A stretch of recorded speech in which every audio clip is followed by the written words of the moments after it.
I'm Jess from the Chrysalis Centre and I'm here with James today. James, could you please introduce yourself? Yeah, so my name's James Mawhinney.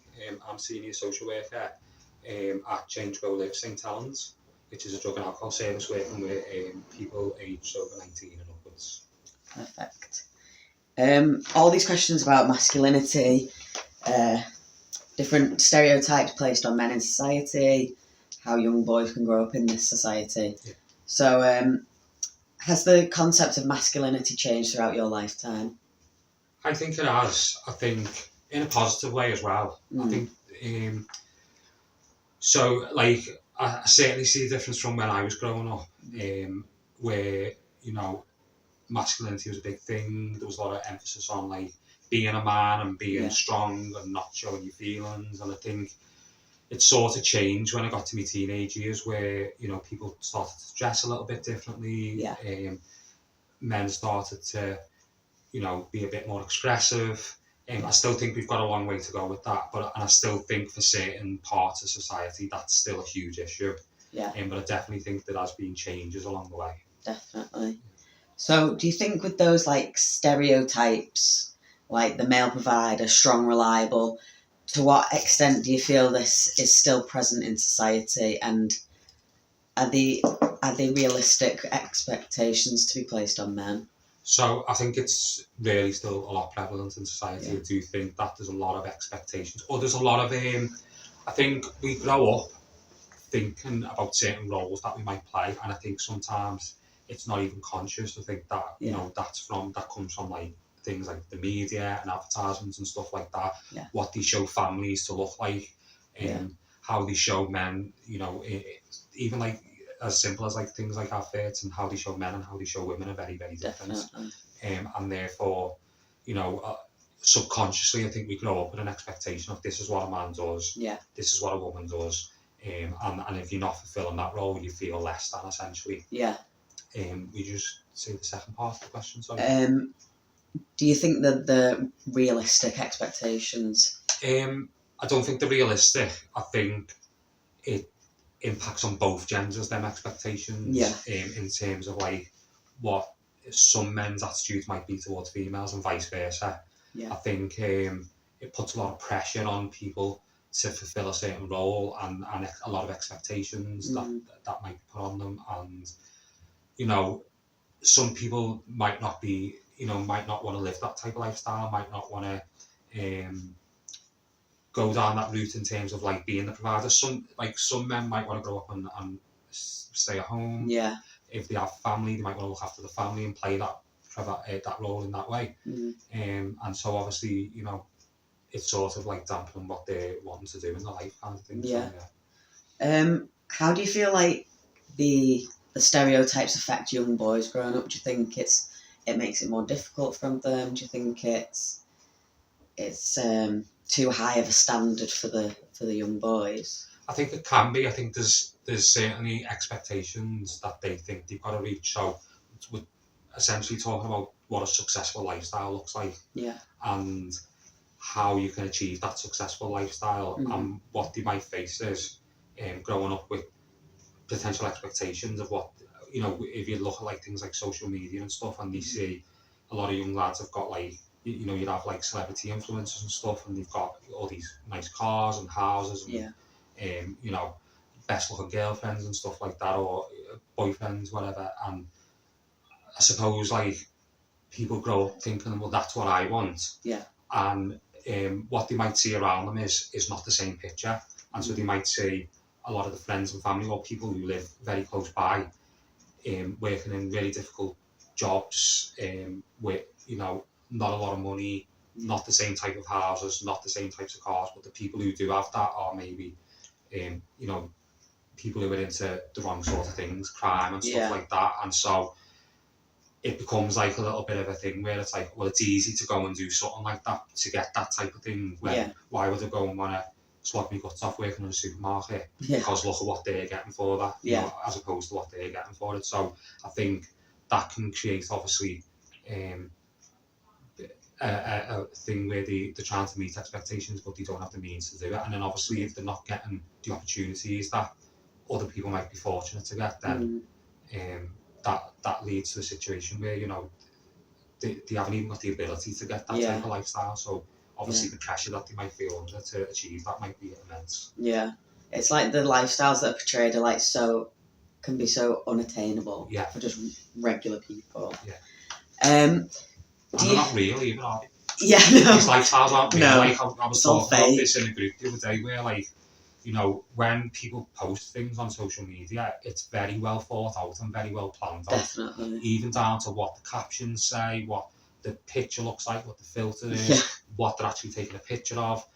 And a lot of the time it's done, especially when influencers are doing it, they're doing it for advertising purposes. So I'm advertising a product or whatever. Yeah. And so it's not reality. It's not real. No. Like, we don't see what. And you don't see the bad sides either. No. You don't see what the opposite side of all this wealth and fame can give you.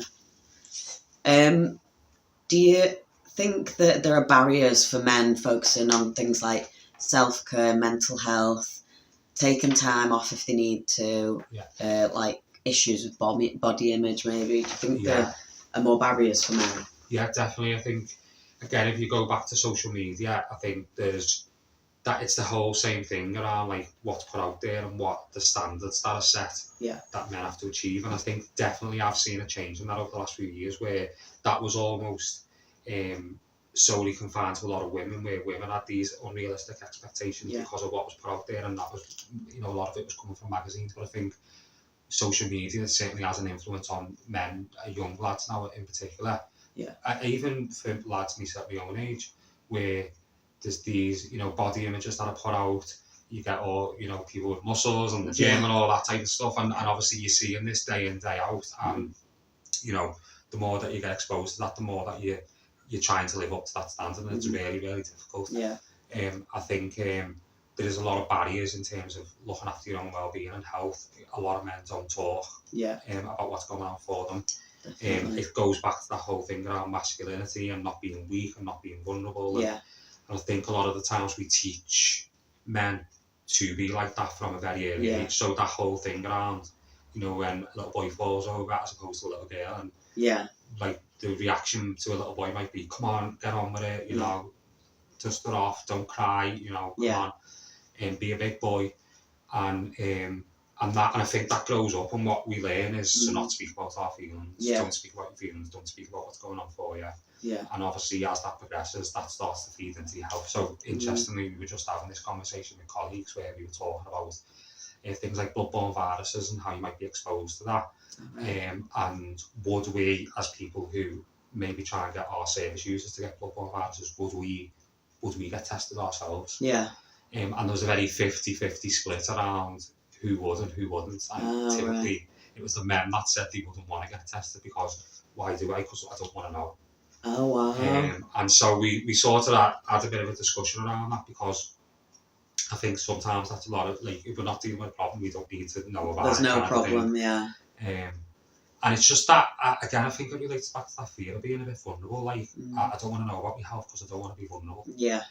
But essentially, it does more damage in the long term by not doing things like that. And then in relation to your well-being and your mental health, like, again, it's linking into the same things about being vulnerable, about it's being perceived potentially as weak. I think it's getting better. I think when you see, again, a well-known people, so we had like Paddy Plummer come out and spoke about mental health, and I think that when people like him do it does hit a lot of people, and I think people do, men in particular, start to open up more a little bit. So I think that's really positive when you know you can have that influence in both a positive and a negative way. Because you need more representation of that side of it for men. 100%. Because you do have loads of women out, famous women, talk about your health, talk about your mental health, talk about your problems. It's only just starting for men, I think.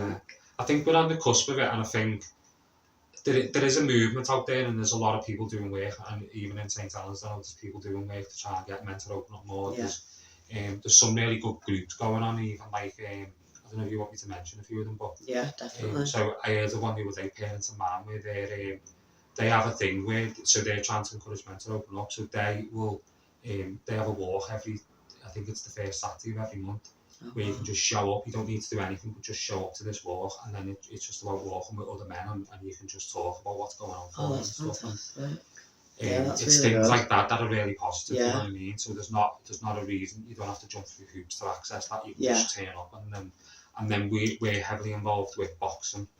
Cool. So we do a boxing project, and we ourselves go to the boxing, and that's a really, really good way of like looking after your health, your well-being, your mental health. And I know that like in some of the gyms that we access, in JC's and Premier Gym in St Helens, like there's really good classes going on, and you know it becomes like a little bit of a community, and people support each other and stuff. So like I said, that has a positive effect on your physical, but also your mental health as well, in terms of how you feel coping with your mood, your self-image, your anxiety, all of that. Like if you're really angry, it can be a really good way to deal with some of your feelings. Yeah, that sounds really good. So in your field of work, you are dealing with people with different types of addictions. Obviously mental health plays into that quite a lot of the time. What kind of things are the guys going through when they come into your service? What are they presenting you with? So I think a lot of anxiety, a lot of very low mood, a lot of self-hate. I think a lot of the same things that we've been talking about, struggling to talk to people, bottling it up, not releasing, you know, what's going on for them, but only doing that when they get to crisis.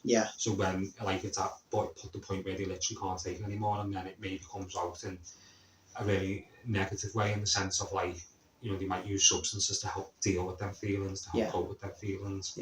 I think, you know, bottled up anxiety turns into anger, and so it ends up with them like damaging the relationships that they've got with close people around them, which then further in turn creates further problems with your mental health, because you get isolation and loneliness. And a lot of people struggle with trauma as well, so the impact of things that have happened to them as a child, and how that's carried on through the life, and you've never been able to address that, never been able to open up and talk about it to anybody. So I suppose that would be the first thing, is it's about talking to people, and about, you know, letting that out there, so getting that out there, so that a problem shared is a problem halved. Do you see men coming in who maybe have like abusive actions in the past because of the way they're feeling, and then the substances they use? So a lot of so we do a project with people who perpetrate domestic abuse on males, who perpetrate domestic abuse on females, and obviously it goes very closely linked in hand with substance use. That doesn't excuse the behaviour, but it escalates the behaviour essentially.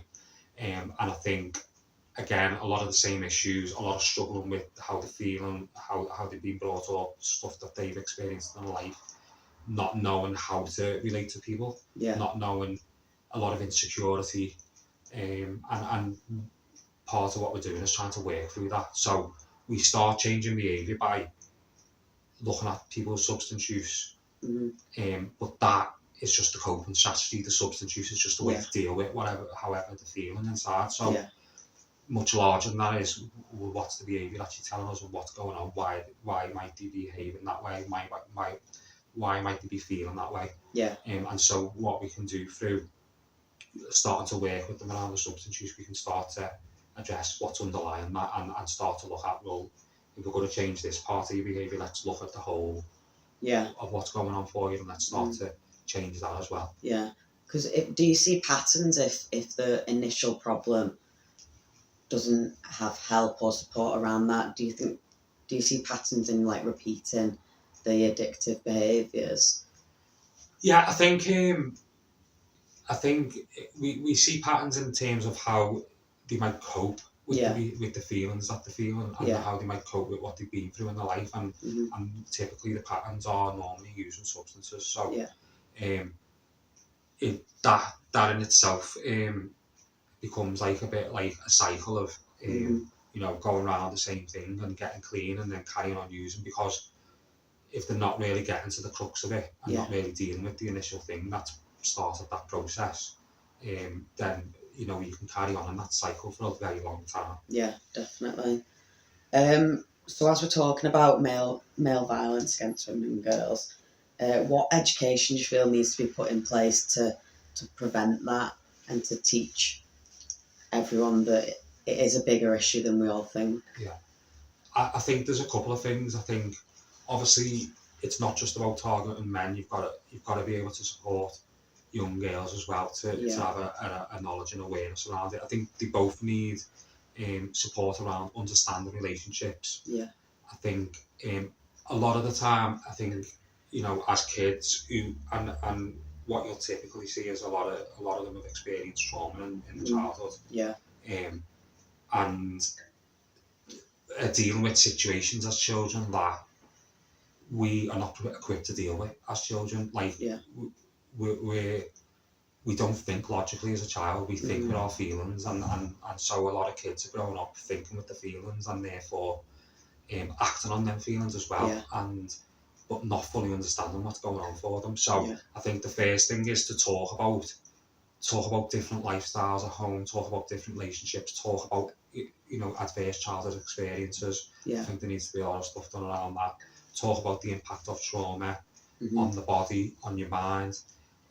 Start to talk about like how we respond to that trauma and how that might then further on in our lives result in some of these issues that we're talking about. I think definitely conversations around relationships, equality, what's important, what does an equal relationship look like. An equal relationship doesn't look like we have to split the housework 50-50. It's not about that. It's about like respecting each other, trusting each other, and maybe a bit of talk around, like a bit of education around, well, if you do experience these feelings, what can I do about it? Where do we go? As the potential abuser. So if I'm having feelings of like jealousy, insecurity, I feel like I need to control this situation, and I'm identifying I'm doing that, then what can I do about that? Where do we go? Where do we go for help? Early intervention. As quick as you can get it done, Well, that's all the questions I have for you today, James. Thank you so much for talking with me. Thanks very much. It's been great. So, thank you.